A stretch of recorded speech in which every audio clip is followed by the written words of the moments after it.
Futebol, o esporte nacional brasileiro. A modalidade foi criada na Inglaterra em 1863 e, como a maioria dos esportes na época, era considerada algo exclusivo do mundo masculino. Em abril de 1941, foi criado no Brasil o Decreto-Lei 3199, que proibia a prática de esportes incompatíveis com a natureza feminina, entre eles, o futebol. Essa lei só seria revogada 38 anos depois, em 1979. As mulheres protagonizam histórias dentro do futebol faz muito tempo, mas não têm o mesmo apoio e visibilidade que os homens. O caminho para a igualdade dos sexos dentro do futebol vem sendo trilhado há anos, mas apenas em 2016 a Conmebol inseriu no seu regulamento uma normativa que obriga os times vinculados a terem uma equipe juvenil e uma profissional de futebol feminino. Foi o que fez com que os times reinaugurassem ou abrissem pela primeira vez suas equipes de futebol feminino. Desde pequena muito preconceito, aqueles papos futebol não é pra mulher. Mas aprendi a dominar no peito, pôr no chão e responder com a bola no pé. Sempre com a molecada correndo na rua, é ligeira, monta o time e a panela é sua. Não quer brincar de boneca nem pintar na escola, só quer saber de driblar, correr atrás de bola. A equipe feminina do Esporte Clube Internacional conta com 29 jogadoras profissionais. Com carteira assinada pelo clube, a normativa da Conmebol abriu novas possibilidades para elas. A grande maioria começou ainda criança. Jogar, assim, brincar, eu brinco desde da infância mesmo, desde 5, 6 anos com a criançada, que eu me lembro, assim, né? Com a galera na rua e tal. Mas eu comecei muito cedo, com 10 anos eu já estava numa escolinha praticando já o futebol. A profissionalização no futebol nunca é fácil e as atletas encontraram os mais diversos tipos de obstáculos. Tive outra dificuldade também porque, assim, como eu parei de jogar, fiquei, engravidei com 15, eu tinha que fazer alguma coisa para manter, né? E eu não tive muito apoio, assim, do pai da minha filha, então eu tive que largar esses 9 meses e fazer outra coisa. Daí eu vendia água em Salvador, com muito calor, vendia água em Sinaleira com minha mãe. Silvana usa as dificuldades como motivação para se desenvolver no futebol. Longe da filha, assim como muitas mulheres que encaram sacrifícios para trabalhar e realizar um sonho, ela tem a família como amuleto da sorte. Às vezes eu penso em desistir, mas eu penso, eu tenho minha filha, tenho minha mãe que está lá me esperando e tal, me deu todo apoio, eu não posso desistir agora. Quem está no esporte há mais tempo consegue perceber com mais nitidez as mudanças que vêm ocorrendo. Tessa, que é profissional há 15 anos, nota muitas diferenças entre a realidade do futebol feminino hoje e de alguns anos atrás. Eu acho que hoje as coisas estão sendo mais visíveis, né? Antes era muito mais pra gente da modalidade. Então, assim, as pessoas hoje elas querem conhecer o futebol feminino, isso é muito bom. Então fica mais fácil de você conseguir com que as pessoas invistam na modalidade. Antes, esse era o maior problema. Se hoje é difícil, há 20, 30 anos era muito mais. As mulheres eram completamente deixadas de lado pelo futebol e o jogo era na raça e na vontade. Duda Luizelli, craque do time do Inter nos anos 90 e hoje coordenadora de futebol feminino do clube, também percebe essas diferenças. Porque praticamente a estrutura pouco existia, né? Nem se compara a hoje. Hoje o Esporte Clube Internacional, o departamento, hoje as meninas adultas são profissionais de futebol.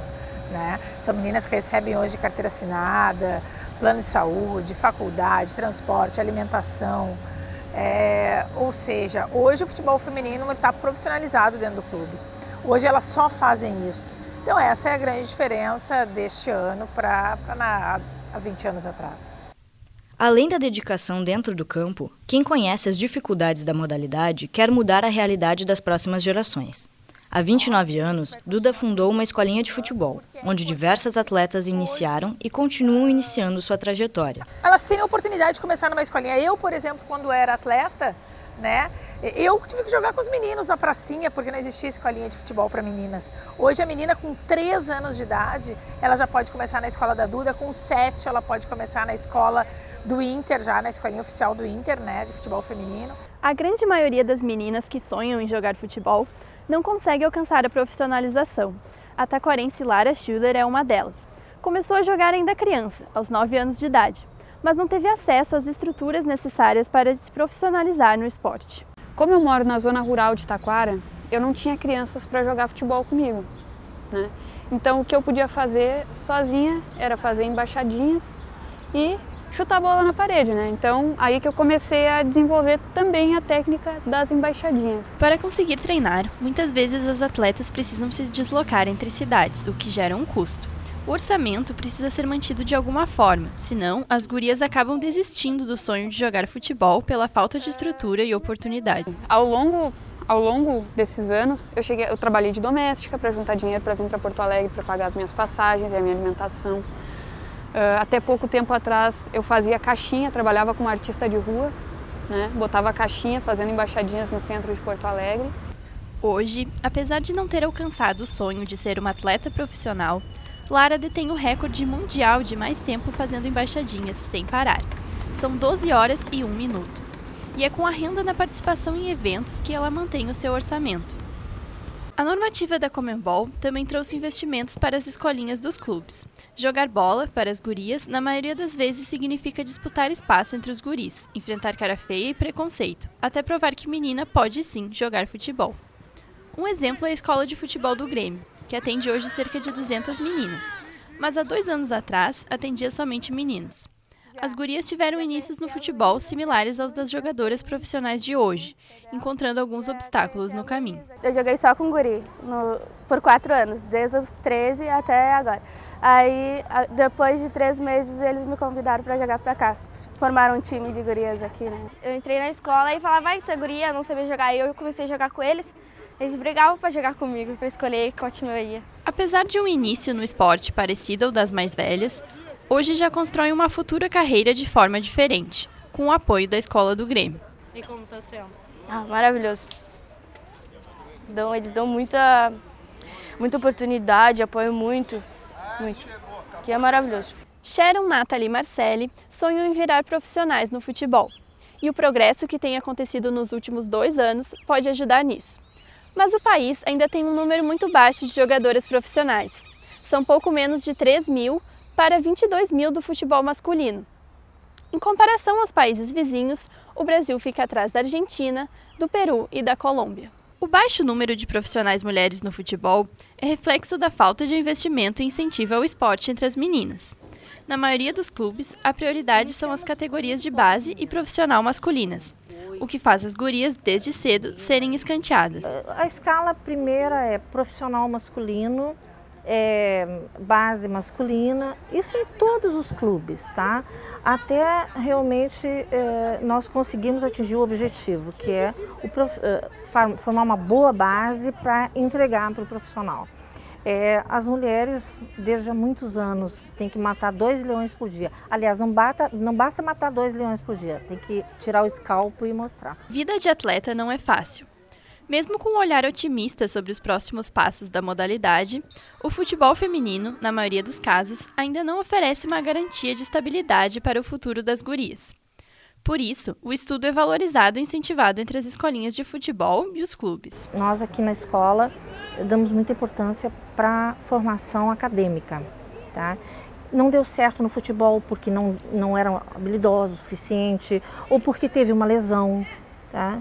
Então a gente tem esse olhar muito voltado para elas estudarem muito.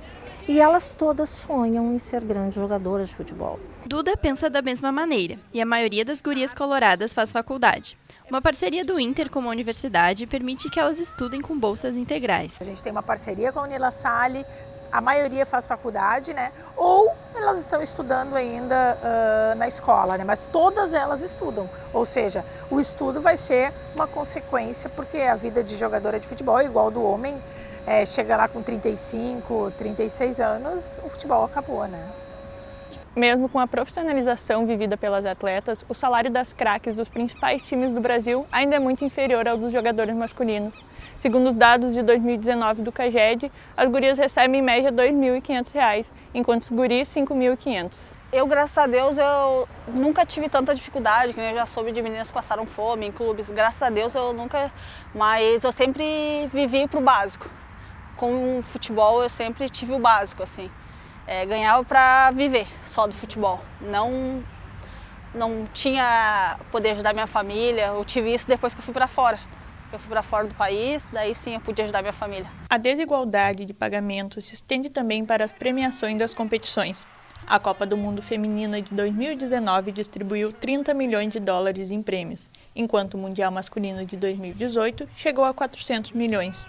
Antes da entrega dos prêmios para a seleção campeã dos Estados Unidos, a torcida entoou as palavras Equal Pay, reivindicando salários iguais para as mulheres no futebol.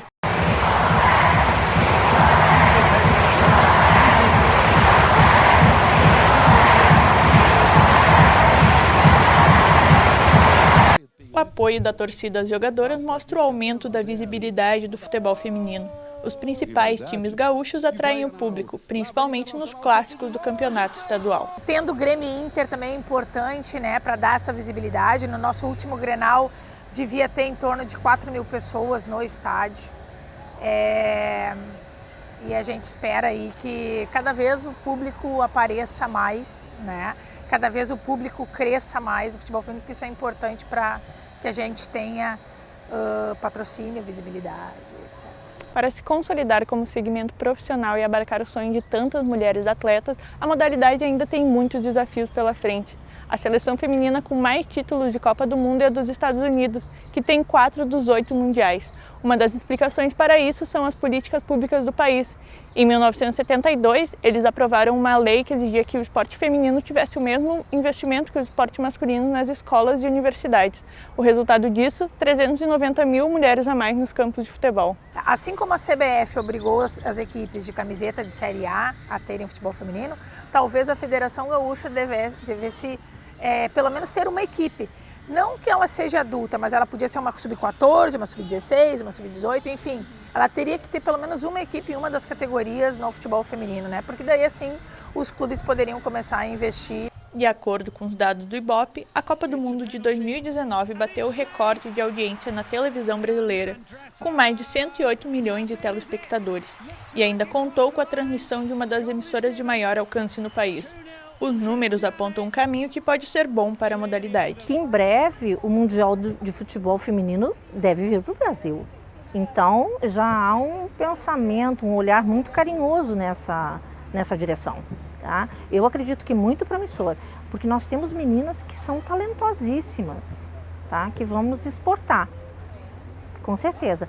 Apesar das dificuldades enfrentadas, o sonho do futebol é maior e o otimismo se mantém entre as atletas, que têm novos sonhos no campo e fora dele. Daqui para frente eu penso em jogar fora do país, assim. Já te imaginou jogando na seleção? É um sonho também? Sim, é um sonho de toda jogadora chegar até a seleção. E eu penso, além disso, eu penso em chegar na seleção, como eu tenho ainda 21 anos, para mim pode dar. Se eu conseguir chegar até aqui, eu consigo ir mais além, entendeu? Faz 15 anos que eu jogo futebol. Então, assim, eu vivo do futebol todo esse tempo. Eu nunca fiz outra coisa paralela além de jogar futebol. Então, ela já é a minha profissão. E hoje eu faço faculdades para entrar na área mesmo, para continuar a ajudar a modalidade aí a crescer muito mais. Mas a gente lutando, batalhando, todas as gurias querendo ser jogadora profissional, né? A gente alcançou lá. Acha que sim? Então. Vamos ser bem melhor que o masculino ainda. Qual é? Futebol não é pra mulher. Eu vou mostrar pra você, mané.